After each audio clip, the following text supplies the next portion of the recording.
Il y a des gens qui ne se reconnaissent pas dans le slogan qui consiste à dire « Hey, les blancs, la vie des noirs compte ».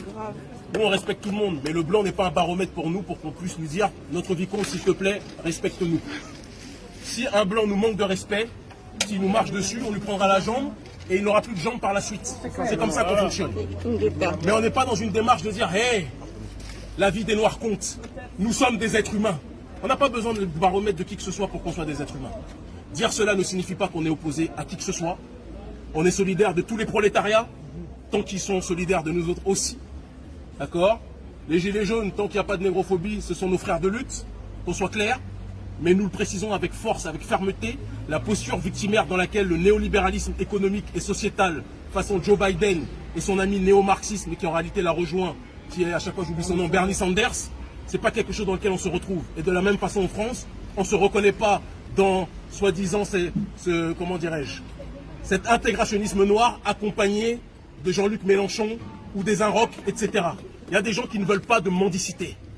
Il y a des gens parmi notre communauté qui veulent s'autodéterminer. Il y a des gens parmi notre communauté qui vous disent les brutalités policières. Et ils étaient très nombreux aux manifestations, il ne faut pas qu'on se trompe. Tous ceux qui sont partis manifester n'étaient pas des mendiants. Beaucoup qui sont partis manifester ne sont pas venus en disant on veut ça parce qu'on veut être intégré. Ils sont venus manifester parce qu'ils disaient on en a marre de la brutalité policière.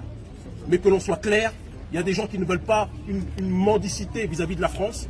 Ce qu'on veut, on l'obtiendra. Certains veulent s'organiser en tant que communauté et qui ne sont dans aucune démarche de victimisation. C'est la démarche dans laquelle nous sommes. Nous prenons la solidarité économique, nous prenons la solidarité culturelle, nous prenons la solidarité politique et nous demandons à notre communauté de cesser d'être inspirée de manière aveugle par le Black Swag américain alors qu'on s'appelle ça c'est vrai. Bravo. Ni à SOS Racisme, ni au comité Adama Traoré et leurs actions. Qu'on soit clair, SOS Racisme, je sais même pas c'est quoi à part sur Wikipédia. Ça c'est le premier point.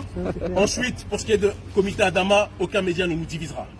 Assa, c'est ma sœur. Je l'aime en tant que sœur. Qu'on soit clair dessus.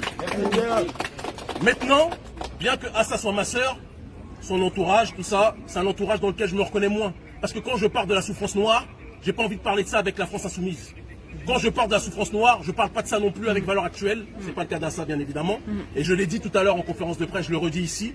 Nous ne sommes ni de gauche ni de droite, ni d'extrême gauche façon Mélenchon, ni d'extrême droite façon Soral. Nous sommes des afro-descendants et nous nous battons pour l'autodétermination. Du déboulonnement de certaines statues maintenant en France qui apparaissent. Ça dépend de quelle France vous parlez. Si vous parlez des Antilles, on valide à 1000%. Parce que, comment il s'appelle, Schulcher, il n'a rien à faire là. Schulcher, il est arrivé après c'est le médecin après la mort. Il est arrivé quand les nègres marrons se sont rebellés. Et il est venu greffer son nom en disant c'est lui qui a fait la justice. C'était un négrophobe. C'était un négrophobe et ce n'est pas notre ami. On n'est pas concerné par lui. Maintenant, on va être très clair aussi. Nous, on ne cherche pas à forcer les autres à transformer leurs héros en bourreaux. Colbert qui est devant votre statue, qui est devant votre Assemblée nationale, c'est votre héros à vous. Si vous voulez le garder, à la limite, j'ai envie de dire que c'est un avantage pour notre population. Parce que ça va nous permettre de nous rappeler chaque jour que cette République a pour héros des gens qui ont esclavagisé ou qui ont contribué à l'esclavage de notre peuple. Ouais, bravo.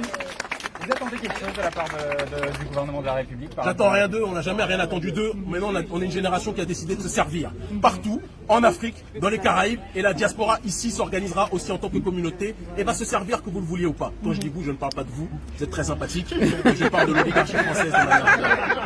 Voilà. C'est moi qui vous remercie. Oui.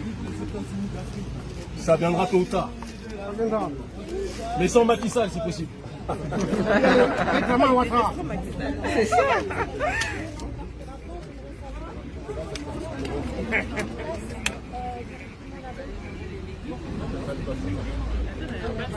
Bon, moi, je peux te parler que de ce que je sais. Je suis moi-même un moyen jeune entrepreneur. J'ai 38 ans, je suis plus tout jeune. Je suis né comme nous tous ici dans la diaspora. D'accord ? Je suis rentré en Afrique à une époque où tout le monde disait que c'était impossible pour les gens de la diaspora de rentrer, qu'on n'allait pas être compris, qu'on n'allait pas être entendu. Je constate une chose, on est à l'heure actuelle la mouvance politique qui réunit le plus de gens sur le continent en Afrique francophone sur les questions relatives à la souveraineté de manière ferme. Donc ceux qui nous découragent et qui vous poussent à croire que rien n'est possible pour le retour sont des gens qui mentent. Si on a été capable de s'intégrer en France, on est capable de s'intégrer dans les Caraïbes ou en Afrique. Tout à fait, et ça, c'est je pense vrai. qu'il faut qu'on soit clair. C'est vrai, c'est bien. Moi, chaque matin, j'ai une réjouissance de voir mes enfants, voir leurs semblables sur le continent. Ma fille aînée ne se lève pas en se disant « Papa, j'ai vécu le racisme aujourd'hui. C'est une victoire pour moi. » Et je n'ai pas envie, et c'est ce que nous disons aux médias, je n'ai pas envie de forcer les autres à nous aimer s'ils ne sont pas notre baromètre. C'est nous qui devons changer, pas les autres. On doit arrêter de forcer parce que tant qu'on reste dans cette posture victimaire, on arrange ceux qui nous instrumentalisent pour leurs propres objectifs. Tout à fait. Il faut qu'on agisse sans parrain. Et le jour où on fera ça, vous allez voir que la gauche et l'extrême gauche vont se sentir très orphelines. Les inrecuptibles n'auront plus de personnes comme nous à mettre dans couverture de leur bazar. D'accord? Et on pourra agir pour nous-mêmes. Moi, j'ai pas envie de prôner dans le cinéma français, oh, s'il vous plaît, une place dans le cinéma français. J'ai envie qu'on crée notre propre cinéma. J'ai envie que, plutôt que de manger une place, je vois mes frères et mes sœurs qui sont dans les partis français, je les vois avec des cravates, le cou est tellement serré. Vraiment. Ah, un bon boubou là. Organisons, créons des structures reliées à la Caraïbe, reliées à l'Afrique, créons un circuit économique viable pour pouvoir booster l'économie, parce que sans économie on n'est rien. On est toujours là à crier pas de justice, pas de paix, mais si on n'a rien dans le portefeuille, dans 20 ans on va dire la même chose. Luther King a dit la même chose en 1950, on est aujourd'hui au 21e siècle, certains pensent qu'ils sont plus intelligents que King, je ne crois pas. Peut-être que la méthode de King n'était pas la bonne, même si je l'aime de toute mon âme. Son erreur a été de croire qu'il pouvait changer l'Occident. L'Occident s'est bâti, le système occidental s'est bâti sur l'esclavage et sur la négrophobie. Il faut qu'on puisse le dire. Et dire cela ne signifie pas que tous les Occidentaux sont racistes, parce que c'est faux. Moi j'ai rencontré des Blancs qui étaient plus valables que certains corrompus noirs qui sont à la tête de nos États. Donc c'est pas une question de couleur, mais c'est une question de réelle douleur. Et dans ce monde dans lequel nous vivons, ceux qui ne se prennent pas en charge sont vus comme des parasites. Arrêtons de tomber dans leur piège et prenons-nous en charge. Nous sommes un peuple puissant, nous sommes un peuple digne et personne ne peut nous arrêter. Merci. Votez. Inquieta.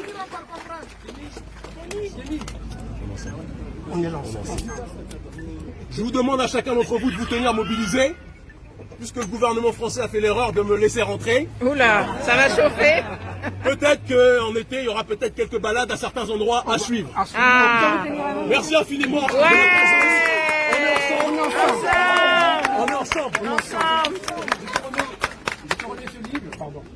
Je me souviens de toi. C'est pour le trafic d'organes en France, parce que la valeur du noir, elle va bien plus loin qu'on peut le penser. Bien sûr. Le trafic d'organes, cette affaire le prouve. Aujourd'hui, on sait que le trafic d'organes avec l'école Descartes est prouvé. En page 201, quand je parle du trafic d'organes, je demande est-ce qu'ils ont autorisé les médecins à faire leur marché macabre sur les victimes des attentats? Oui. La réponse est en page 201 avec le petit Yanis, auquel on a dépouillé ses organes à l'âge de 3 ans, mort dans les bras de sa maman.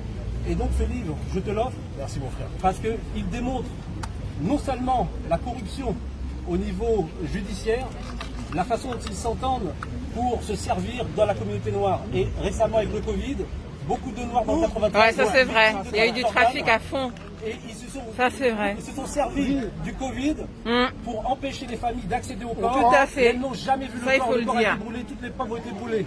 Aujourd'hui, je dis, arrêtons de penser quoi son en livre tant que Noirs, quand on va dans les hôpitaux, qu'il vaut pour nous soigner, il vaut pour se servir Merci. au niveau de nos corps.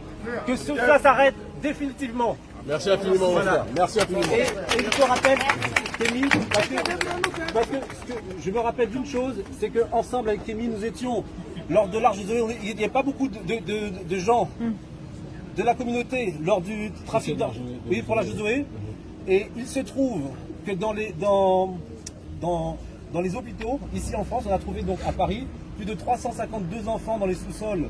Et j'ai demandé de quelle couleur étaient ces enfants, sachant que le bras droit, le faible, voilà, donc ça joue là-dessus. Mais on reparlera de ça. Voilà, on reparlera de ça. Voilà, mais il faut que chacun se méfie. N'allez plus dans les hôpitaux. Alors là, sans être vraiment escorté. N'allez jamais tout seul. Franchement, il faut s'organiser, il faut créer une structure pour que aucun d'entre nous n'aille se faire dépouiller dans les hôpitaux. Voilà. Merci infiniment mon frère. merci. À tout le monde, je m'excuse encore. Parce qu'on avait dit conférence de presse. On avait bien précisé conférence de presse. Vous êtes venus quand même. Je veux que vous sachiez qu'on vous aime profondément et c'est pour vous tous qu'on se bat. D'accord? Ne laissez personne. Ne laissons plus personne nous diviser. Je le dis et je le répète, je peux avoir des désaccords méthodologiques avec beaucoup de structures. D'accord? Le professeur Gomez en est l'illustration. Mais plus personne ne pourra nous diviser. Si on a des problèmes idéologiques, on les règle à la maison. Au tête. Mais on ne laissera plus les médias occidentaux nous dire quels sont les bons noirs et quels sont les mauvais noirs. Plus On est jamais. tous mauvais par rapport à eux de toute façon. Merci. Au tête. Au tête, au tête, au tête.